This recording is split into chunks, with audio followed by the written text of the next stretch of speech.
Meanwhile, students from Sioux City North High School put on their aprons to learn a little more about the work it takes to cook the meals you enjoy at area restaurants. The second annual Beef Grill Out saw North's culinary arts students partner with fire science students from Sioux City's Career Academy to grill steaks, burgers, and hot dogs. Chefs from the Marriott Riverfront in South Sioux City, they were there, as well as chefs from Western Iowa Tech Community College. They all came together and came out to teach students about food and fire safety.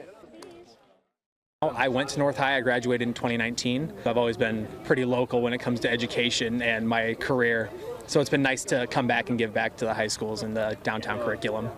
Students helped themselves to steaks, hamburgers, and hot dogs, and got to enjoy some of those fun outside games as well.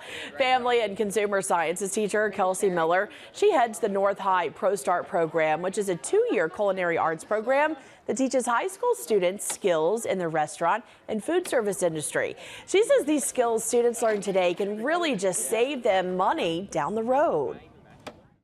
I would hope that the students learn that it's economical to get large pieces of meat like this, especially the way that groceries are now, and cut down their own pieces to where they can use all of the meat. The grill out was possible thanks to an $800 grant from the Iowa beef producers.